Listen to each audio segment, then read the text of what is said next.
नमस्कार, मी विजया वामन। शरद पवार आणि मराठा।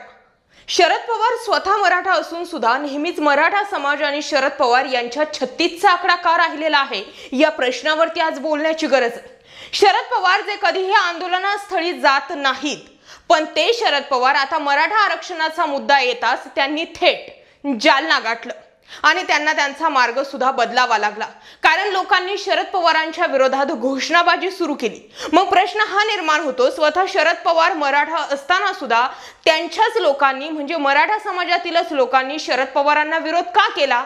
नेहमी शरद पवार आणि मराठा समाज यांच्यामध्ये 36चा आकडा का राहिलेला आहे? मराठ्यांना आरक्षण मिळालं नाही त्याला कारण फक्त आणि फक्त शरद पवारच आहे असं वारंवार शरद पवारांना जबाबदार का धरलं जातं, याच मुद्द्यावरती आपण बोलणार आहोत। नेमकं घडलंय काय? पवार साहेब 40 वर्ष काय केलं?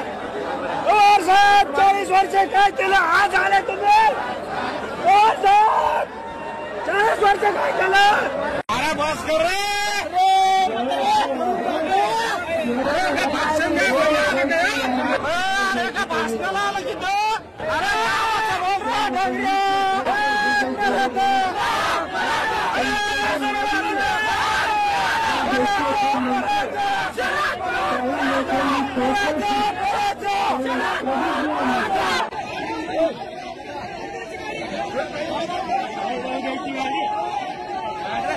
महाराष्ट्रातील कानाकोपऱ्यात कुठे काहीही घडू द्या ना, त्या ठिकाणी शरद पवारच आहेत असं बोललं जातं। राष्ट्रवादी काँग्रेसचे अध्यक्ष शरद पवारच कुठल्या ना कुठल्या घटनेच्या मागे असतील असं बोललं जातंय। राज्यातील मातब्बर मराठा नेता, राजकारणातील पितामह, राजकीय चाणक्य अशी ओळख असलेले शरद पवार तब्बल 5 दशकांहून अधिक काळ महाराष्ट्राचा आणि देशाच्या राजकारणामध्ये ते सक्रिय आहेत। असं सगळं असूनही या मराठा नेत्याला आपल्या समाजाला आरक्षण देता आलं नाही अशी टीका त्यांच्यावर नेहमी होते। परंतु याचं कारण कुठं दडलंय ते इतिहासात आणि वेळोवेळी पवार कुटुंबियांकडून मराठा आरक्षणाबाबत करण्यात आलेल्या वक्तव्यात। तो काळ होता साधारणतः 1981चा। त्या काळी देशात काँग्रेसचे वारं जोरामध्ये वाहत होतं, तसेच महाराष्ट्रामध्ये देखील राजकीय वातावरण गरम होतं। या काळात शरद पवार पुलोदचा प्रयोग करत होते, परंतु महाराष्ट्रातील अस्थिर राजकीय परिस्थितीमुळे शरद पवार यांचा पुलोदचा प्रयोग फसला होता।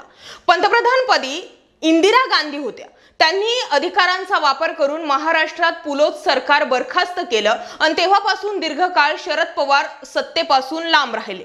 याच काळात पहिल्यांदा मराठा समाजाला आरक्षण मिळावं यासाठी आवाज बुलंद केला तो माथाडी कामगार नेते अण्णासाहेब पाटील यांनी। त्या अगोदर मराठा समाज आरक्षणाच्या संघर्षात कधीही सहभागी नव्हता। मागासलेपण असले तरीही मागास म्हणून घेणे हे या समाजाला कमीपणा वाटत होतं।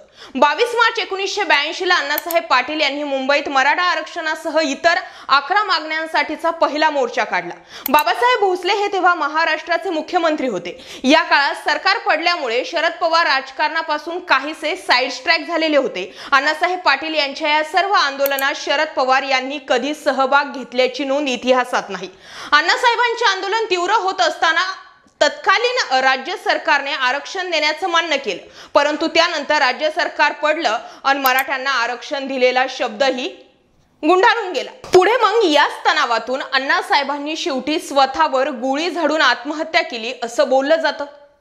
त्यावेळी राज्यामध्ये शरद पवार हे एक मोठे मराठा नेते होते, परंतु त्यांनी कधी सुद्धा मराठा आरक्षणाबाबत ठोस अशी भूमिका त्यावेळी घेतलीच नाही आणि तेव्हापासून शरद पवार हे मराठा आरक्षणाच्या विरोधात आहेत अशी बोलणी सुरू झाली।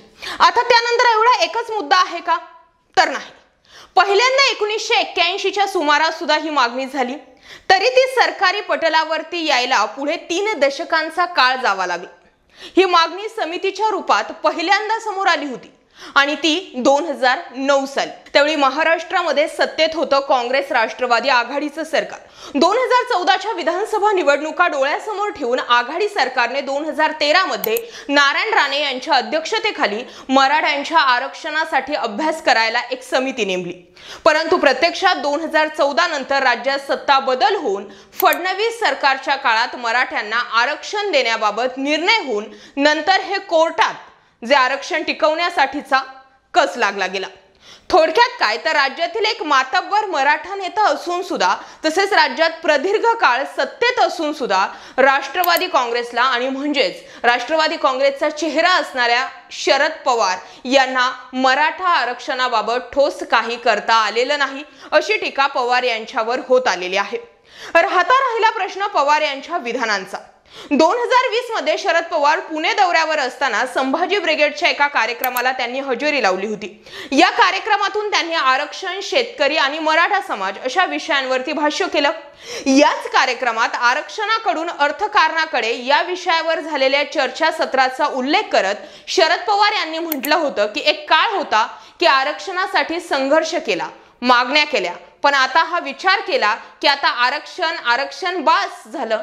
जोपर्यंत नव्या पिढीचं अर्थकारण बदलत नाही तोपर्यंत समाजातील त्यांचं स्थान बदलणार नाही। या वक्तव्यावरून पुन्हा एकदा शरद पवार आरक्षणाच्या मुद्द्यावरती टीकेच्या समोर आले आणि टीकेच्या केंद्रस्थानी सुद्धा राहिलेत आणि एवढंच कारण राहिलेलं आहे की ज्यामुळे मराठा आरक्षण आणि शरद पवार यांचा नेहमीच 36चा आकडा राहिलेला आहे। शरद पवार हे मराठा नेता असून सुद्धा दीर्घकाळ सत्तेत राहून सुद्धा मराठा आरक्षणाच्या बाबतीत शरद पवारांच्या माध्यमातून किंवा राष्ट्रवादी काँग्रेसच्या कार्यकर्त्यांनी कधीही आंदोलन केलेली नसल्या कारणानंच शरद पवार आणि मराठा यांचा नेहमी 36चा आकडा राहतोय आणि हेच कारण होतं की जालन्यामध्ये शरद पवार गेल्यानंतर सुद्धा त्यांना घटनास्थळी पोहोचेपर्यंत आपल्या मार्गाचा बदल करावा लागलेला आहे। मार्ग बदल करून त्यांना घटनास्थळी जावं लागलेलं आहे आणि त्यामुळे शरद पवार कधीही मराठा आरक्षण या मुद्द्यावरती खवळले किंवा त्यांनी कधीही सरकारला खडेबोल सुनावण्याचा प्रयत्न केला तरी लोक शरद पवार यांच्यावरतीच उलटतात। या मुद्द्याशी तुम्ही सहमत आहात? कमेंटमध्ये व्यक्त व्हा। हा विषय आवडला असेल तर जास्तीत जास्त लोकांपर्यंत जरूर शेअर करा। मराठा आरक्षण न मिळणं आणि शरद पवार यांचा खरंच काही सांगाडा कुठे बसतोय का? कमेंट करायला विसरू नका आणि अशाच महत्त्वाचे विषय पाहण्यासाठी आपल्या पेजला फॉलो करा। यूट्यूबवर हा व्हिडिओ पाहत असाल तर आपल्या यूट्यूब चॅनलला जरूर सबस्क्राईब करा। जय महाराष्ट्र पब्लिक।